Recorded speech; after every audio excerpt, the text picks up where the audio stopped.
Assalamualaikum warahmatullahi wabarakatuh. Perkenalkan, nama saya Naila Sri Rizkia. Nomor pokok mahasiswa saya 1124B0025, program studi S1 Kesehatan Masyarakat, kelas 24A. Sebelumnya, saya ucapkan terima kasih kepada Bapak Ahmad Jailani, SKM MHKes MKM, yang telah memberikan saya kesempatan untuk menyelesaikan tugas pada mata kuliah dasar kependudukan. Di sini saya akan menjelaskan bagaimana konsep kependudukan dan program keluarga berencana atau KB. Yang pertama ini ada pengertian penduduk. Penduduk merupakan salah satu objek kajian yang dipelajari dalam ilmu kependudukan. Cabang ilmu geografi yang mempelajari tentang penduduk adalah geografi manusia. Sedangkan ilmu yang mempelajari tentang kependudukan disebut demografi. Penduduk mempunyai peranan penting dalam pembangunan suatu daerah. Semakin banyak jumlah penduduk, maka dapat dikatakan bahwa semakin banyak pula potensi-potensi yang akan dikembangkan ataupun yang dapat digunakan untuk pembangunan wilayah. Karena sumber daya manusia ini merupakan komponen penting pembangunan di samping sumber daya alam dan teknologi. Lalu di sini juga ada pengertian penduduk menurut Undang-Undang Dasar 1945, Pasal 26 Ayat 2. Penduduk adalah warga negara Indonesia dan orang asing yang bertempat tinggal di Indonesia. Ada juga menurut PNH Simanjuntak, penduduk adalah orang yang bertempat tinggal ataupun yang sedang berdomisili di suatu negara. Selanjutnya ada pengertian dinamika penduduk. Apa sih dinamika penduduk ini? Dinamika penduduk adalah kondisi di saat struktur penduduk, jumlah, dan persebarannya mengalami perubahan akibat terjadinya proses demografi, yaitu kelahiran, kematian, dan perpindahan. Nah, pertumbuhan penduduk ini dipengaruhi oleh 3 elemen utama, yaitu fertilitas atau kelahiran, mortalitas atau kematian, dan migrasi atau perpindahan. Di sini ada transisi demografi. Nah, transisi demografi ini merupakan fenomena dan teori yang mengacu pada pergeseran historis dari angka kelahiran dan angka kematian yang tinggi, menuju ke angka kelahiran dan angka kematian yang rendah. Transisi demografi di Indonesia ini sudah berlangsung sejak tahun 1930 yang ditandai dengan menurunnya angka kematian dan penurunan angka kelahiran. Bahkan selama tahun 1961 sampai dengan tahun 2017, Indonesia telah berhasil melewati transisi demografi dan memberikan bonus demografi berupa kontribusi positif terhadap pertumbuhan ekonomi. Lalu selanjutnya ada faktor-faktor yang mempengaruhi pertumbuhan penduduk. Nah, di sini ada 3 faktor utama yang mempengaruhi laju pertumbuhan penduduk di suatu wilayah. Yang pertama itu ada migrasi atau perpindahan penduduk, yang kedua ada kematian atau mortalitas, yang ketiga ada fertilitas atau angka kelahiran. Sebelumnya mohon maaf di PPT ini adanya kesuburan, tapi kita berbicara tentang fertilitas untuk angka kelahiran.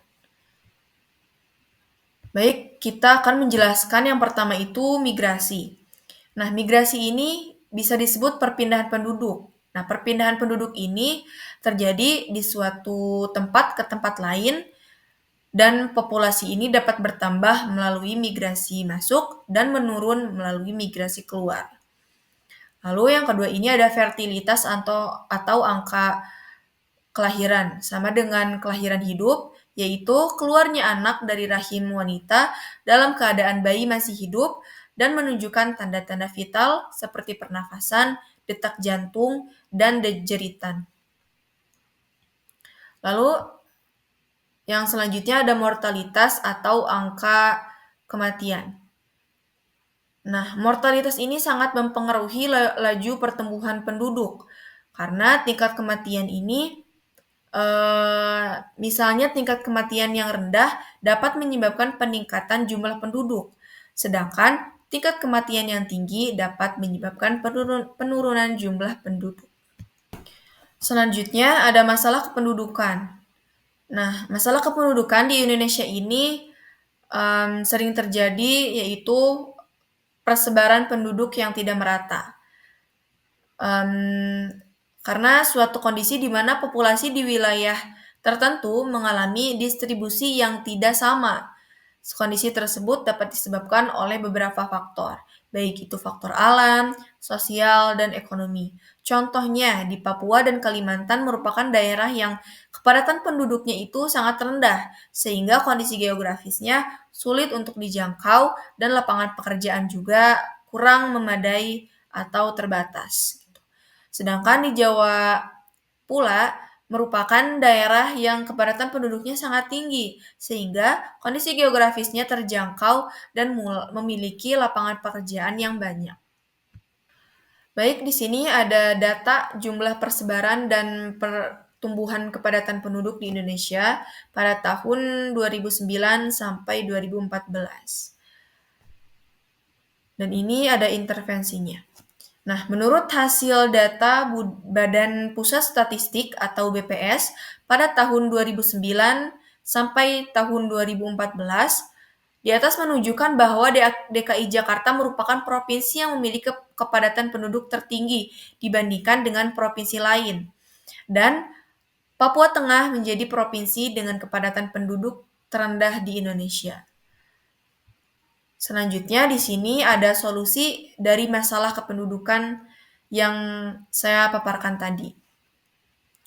Nah, pemerintah ini sudah mengeluarkan upaya untuk mengatasi permasalahan kependudukan di Indonesia. Pemerintahan Indonesia ini telah melakukan beberapa upaya untuk mengatasi masalah kependudukan di Indonesia. Di antaranya ini seperti program KB, penyediaan pelayanan kesehatan reproduksi, peningkatan akses terhadap pendidikan, dan peningkatan kesempatan kerja. Baik, di sini ada program KB. Nah, program KB ini bertujuan untuk menekan angka kelahiran atau fertilitas. Jadi, solusi dari masalah kependudukan yaitu dengan melakukan program KB bagi masyarakat-masyarakat Indonesia terutama wanita-wanita yang sedang produktif pada masa kehamilan. Terus yang kedua ada penyediaan pelayanan kesehatan reproduksi seperti rumah-rumah bidan, pelayanan-pelayanan kesehatan reproduksi lainnya. Lalu yang ketiga ada peningkatan akses terhadap pendidikan seperti penyuluhan, edukasi kepada ibu-ibu, dan juga kesehatan ibu dan anak. Lalu yang keempat, meningkatkan kesempatan kerja. Ini artinya seperti pembangunan lapangan pekerjaan di tempat-tempat yang kurang infrastrukturnya, jadi bisa lebih diperluas lagi lapangan pekerjaannya untuk mengatasi masalah kependudukan yang ada di Indonesia. Lalu selanjutnya ada pengertian keluarga berencana. Keluarga berencana ini adalah suatu usaha yang untuk mengatur jarak kelahiran anak dan usia melahirkan yang tepat, mengatur kehamilan melalui promosi, perlindungan, dan bantuan sesuai dengan hak reproduksi untuk mewujudkan keluarga yang berkualitas. Ini menurut Peraturan Pemerintahan Republik Indonesia. Lalu ada juga keluarga berencana ini tuh merupakan salah satu upaya pemerintah untuk mengendalikan laju pertumbuhan penduduk serta membentuk keluarga yang berkualitas. Keberhasilan KB ini masih menjadi salah satu target utama pembangunan nasional di Indonesia. Lalu yang selanjutnya ada sejarah perkembangan KB. Nah, awal mula gerakan keluarga berencana ini tidak hanya ada di Indonesia, tetapi diterapkan juga di luar negeri. Oleh karena itu, banyak tokoh pelopor gerakan KB yang berasal dari luar negeri, seperti Inggris. Di negara Inggris, gerakan KB ini sudah dimulai sejak abad ke-19. Gerakan KB ini diprakarsai oleh Maria Stopes yang memusatkan gerakan KB untuk kaum buruh di Inggris dan juga pada masalah kesehatan ibu. Beberapa tahun kemudian, Amerika juga mengikuti jejak Inggris melakukan program atau gerakan KB yang sama dan dijuluki dengan birth control. Nah, selanjutnya lalu pada awal merdeka, Indonesia ini masih belum setuju dengan adanya program KB. Namun, Setelah tahun 1950, jumlah kelahiran semakin meningkat, membuat pemerintah mulai berpikir agar jumlah penduduk tidak mengalami ledakan. Karena jika angka kelahiran terus meningkat, akan menghambat pembangunan, apalagi Indonesia baru saja merdeka pada saat itu. Nah, program KB ini mulai digerakkan secara resmi dan serius, lalu menyeluruh pada pemerintahan Orde Baru. Indonesia ini mulai bergabung dengan Komite KB Internasional pada tahun 1952, kemudian selanjutnya Indonesia mendirikan Perkumpulan Keluarga Berencana Indonesia atau PKBI. Baik, selanjutnya di sini ada tujuan keluarga berencana, yaitu tujuan dilaksanakan program KB ini untuk membentuk keluarga kecil sesuai dengan kekuatan sosial ekonomi suatu keluarga dengan cara pengaturan kelahiran anak agar diperoleh suatu keluarga bahagia dan sejahtera yang dapat memenuhi kebutuhan hidupnya. Lalu tujuan program KB lainnya itu untuk menurunkan angka kelahiran yang bermakna. Untuk mencapai tujuan tersebut, maka diadakan kebijakan yang dikategorikan dalam 3 fase. Yang pertama itu menjarangkan, menunda, dan menghentikan. Maksud dari kebijakan tersebut yaitu untuk menyelamatkan ibu dan anak akibat melahirkan pada usia muda, jarak kelahiran yang terlalu dekat, dan melahirkan pada usia tua. Yang selanjutnya ada manfaat keluarga berencana. Nah, manfaat keluarga berencana ini dibagi menjadi 2. Ada manfaat bagi suami istri dan manfaat bagi anak.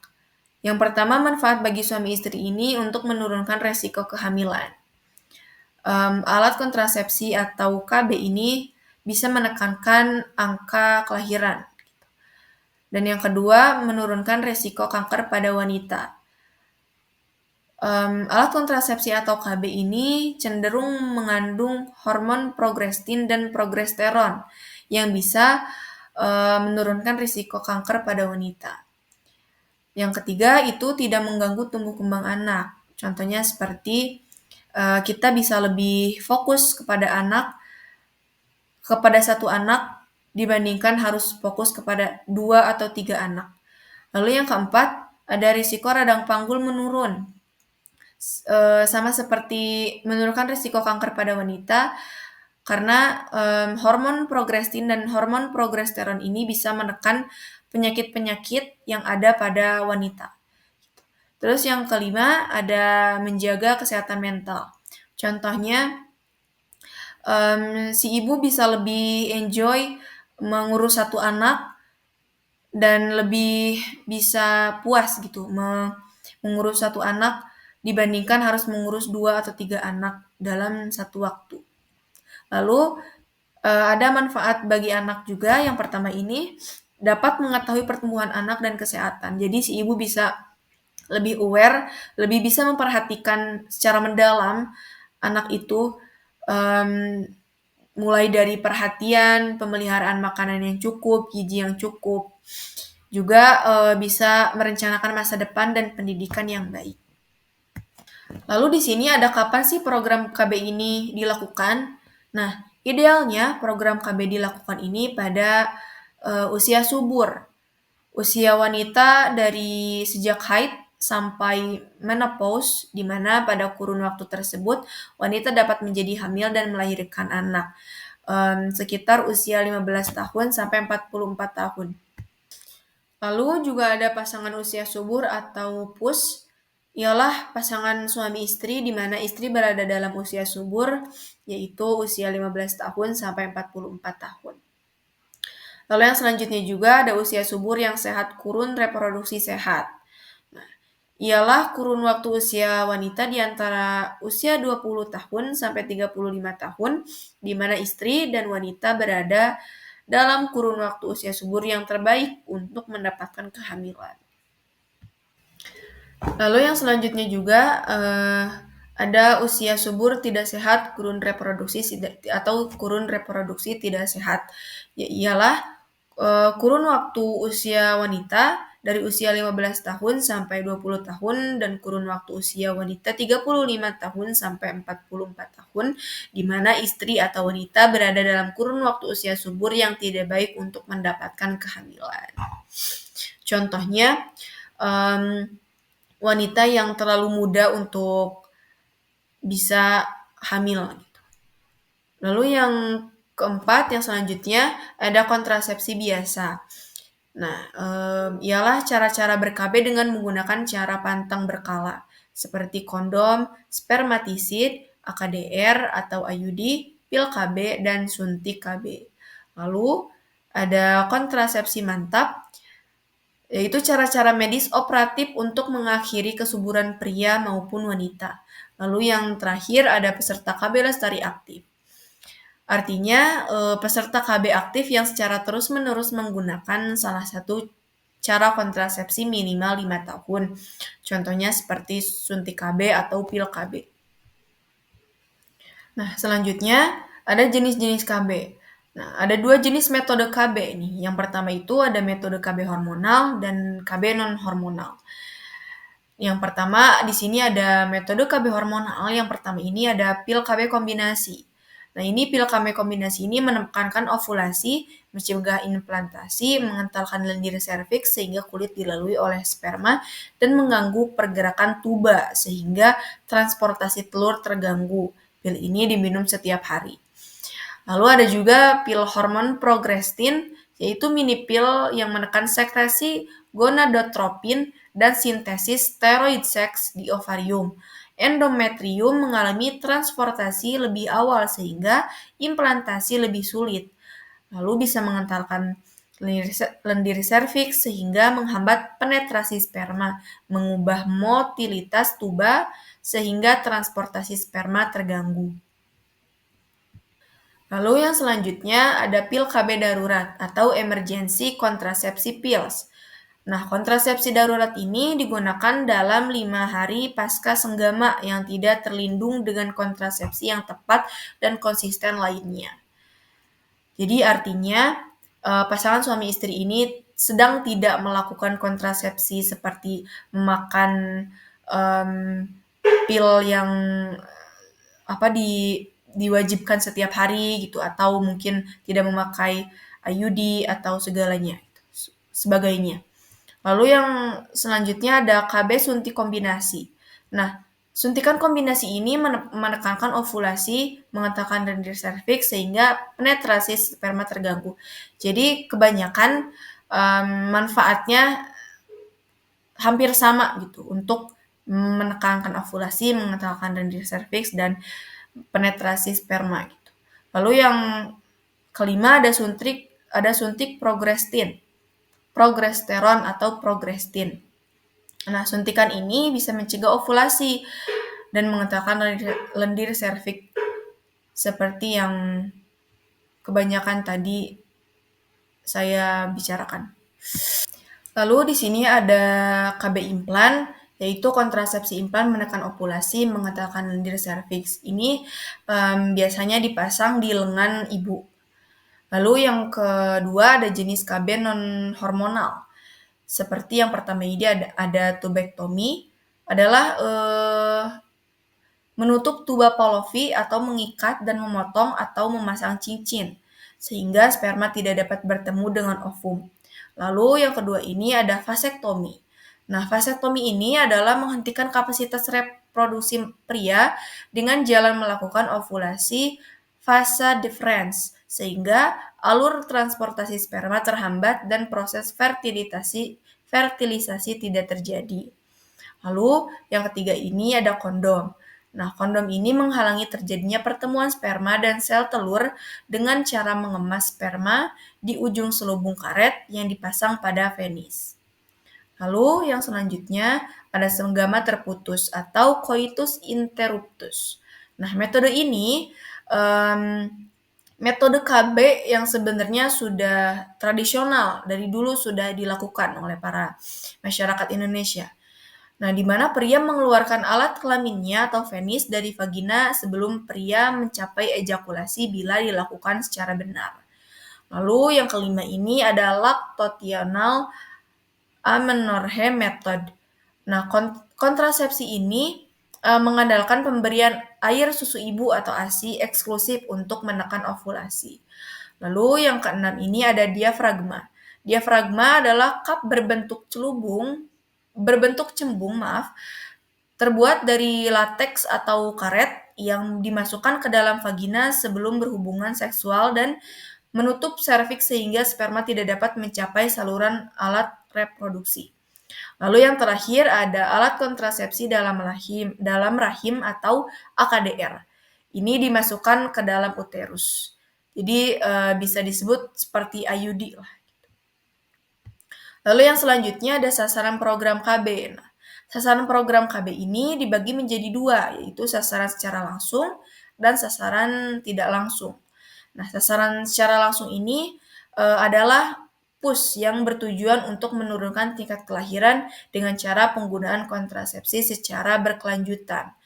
PUS ini adalah pasangan suami istri yang berumur antara 15 sampai dengan 49 tahun.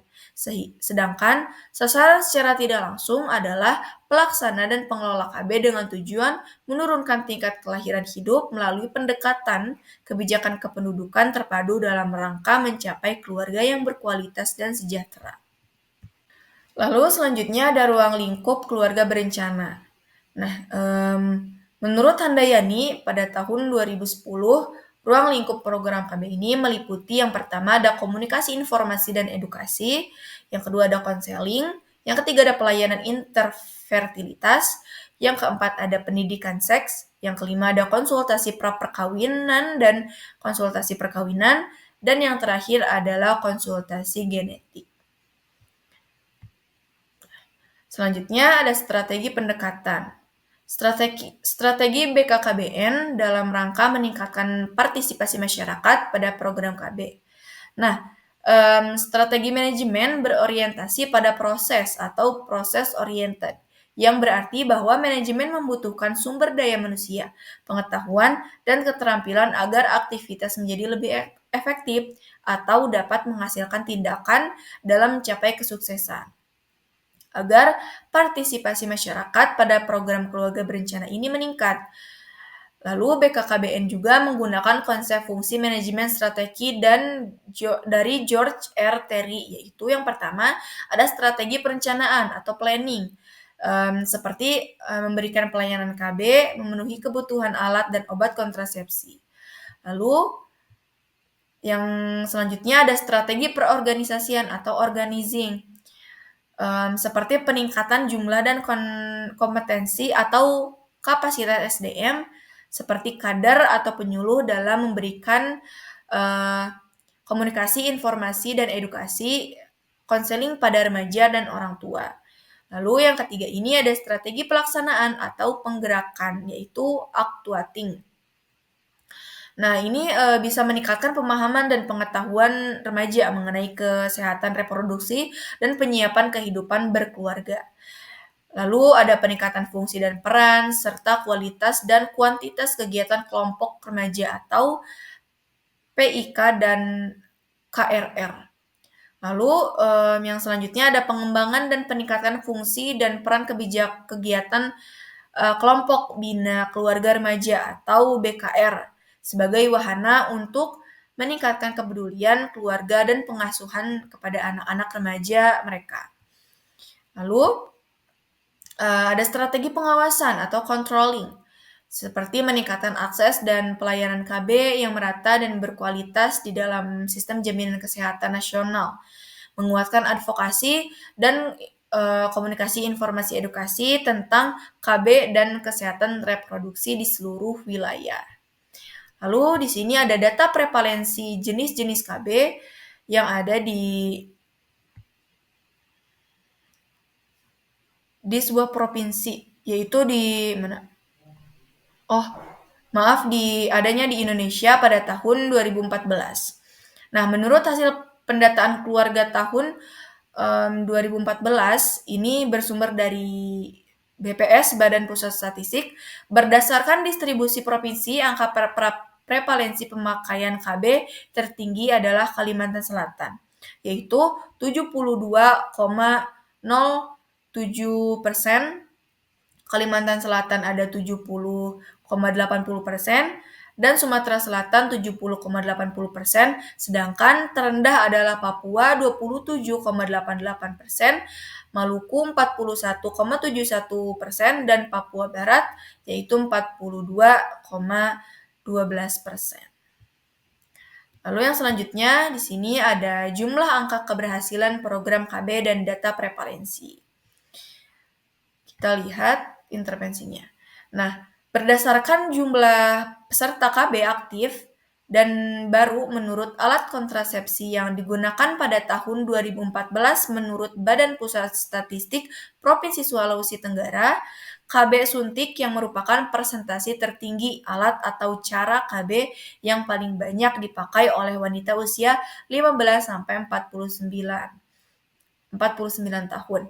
Lebih dari separuh wanita usia 15-49 menggunakan suntik KB. Baik, segitu saja yang bisa saya sampaikan. Mohon maaf apabila ada salah kata. Sebelum saya menutup, ada kesimpulan terlebih dahulu. Masalah kependudukan di Indonesia ini merupakan tantangan besar yang memerlukan perhatian serius dari berbagai pihak. Nah, tingginya laju pertumbuhan penduduk ini, persebaran yang tidak merata, serta rendahnya partisipasi masyarakat dalam program keluarga berencana masih menjadi isu utama. Nah, program KB yang dicanangkan pemerintah telah memberikan dampak positif dalam menekankan angka kelahiran dan meningkatkan kesejahteraan keluarga. Namun, implementasinya masih menghadapi berbagai kendala, baik dari segi pemahaman masyarakat, akses terhadap pelayanan, hingga hambatan sosial dan budaya. Oleh karena itu, keberhasilan pengendalian penduduk tidak hanya bergantung pada kebijakan semata, tetapi juga pada partisipasi aktif masyarakat serta dukungan lintas sektor dalam menjalankan program tersebut serta secara berkelanjutan dan merata di seluruh wilayah Indonesia. Baik, saya ucapkan terima kasih dan saya juga minta maaf sebesar-besarnya bila ada salah kata atau pemaparan yang kurang optimal. Saya akhiri. Wassalamualaikum warahmatullahi wabarakatuh.